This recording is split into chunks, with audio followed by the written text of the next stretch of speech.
শীঘ্রই উদ্বোধন হবে দীঘার জগন্নাথ মন্দির। মন্দির প্রাঙ্গণে তৈরি হচ্ছে রথ।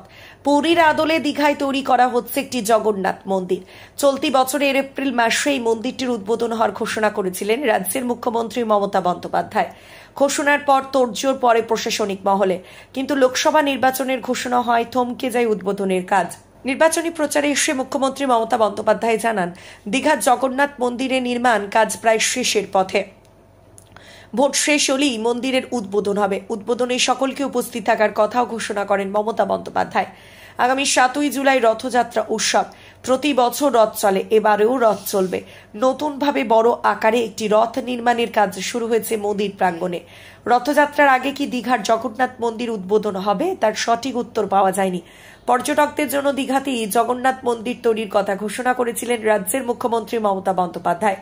এরপরই চলে জমির খোঁজ। অবশেষে নিউ দীঘা স্টেশন সংলগ্ন নন্দকুমার দিঘোষ 116B জাতীয় সড়কের পাশেই মন্দিরটি তৈরি হচ্ছে। ইতিমধ্যেই কাজ প্রায় শেষের পথে। মন্দিরটি তৈরির জন্য কত টাকা খরচ হচ্ছে জানা গিয়েছে। সংশ্লিষ্ট প্রকল্পের জন্য 200 কোটি টাকা বরাদ্দ করেছে রাজ্য সরকার। 2018 সালে এই মন্দির তৈরির ঘোষণা করেছিল রাজ্য। পুরীর জগন্নাথ মন্দিরের মতোই উচ্চতা হবে দীঘার মন্দিরটিরও। পাশাপাশি মন্দিরের পারিপার্শ্বিক নকশাও কিছুটা এক থাকছে। এখন দেখার দীঘার জগন্নাথ মন্দির কবে উদ্বোধন হয়, সেদিকেই তাকিয়ে বাংলা তথা জেলার মানুষ। Bureau report, RK news.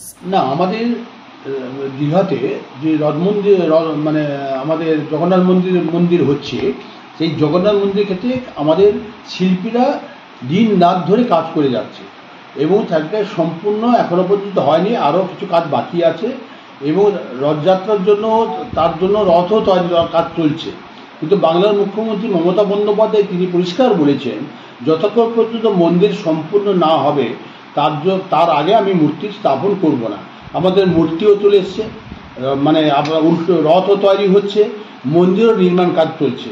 তো আমরা চেয়েছিলাম যে হয়তো এই আমাদের উল্টো রথের দিন হয়তো আমরা আষাঢ় মাসে মন্দির উদ্বোধন হয়ে যেতে পারে, কিন্তু এখনও পর্যন্ত যেহেতু সংবাদটা সঠিক নয়, কাজটা সম্পূর্ণ হয়েছে কিনা তার পর্যবেক্ষণ চলছে। যদি সঠিক মানে কাজটা সম্পূর্ণ হয়ে যায় তাহলে বাংলার মুখ্যমন্ত্রী মমতা বন্দ্যোপাধ্যায় অতি সত্ত্বই তিনি উদ্বোধন করবেন। তো আমাদের বিশ্বাস ভরসা মুখ্যমন্ত্রীর নির্দেশ পেলে তখনই আমরা বলতে পারবো। কিন্তু আমাদের চোখের সামনে আমরা জেরে দেখছি কাজ এখনও সম্পূর্ণ হয়নি। আমাদের মূর্তিও চলে এসছে, আমাদের রথও তৈরি চলছে, মন্দিরও তৈরি চলছে। মনে রাখবেন, বাংলার মুখ্যমন্ত্রী মমতা বন্দ্যোপাধ্যায় যে কথা বলেছেন সেটাকে অতি সত্বর মন্দির যাতে প্রতিষ্ঠা পায় তার জন্য নিশ্চয়ই প্রচেষ্টা চলছে।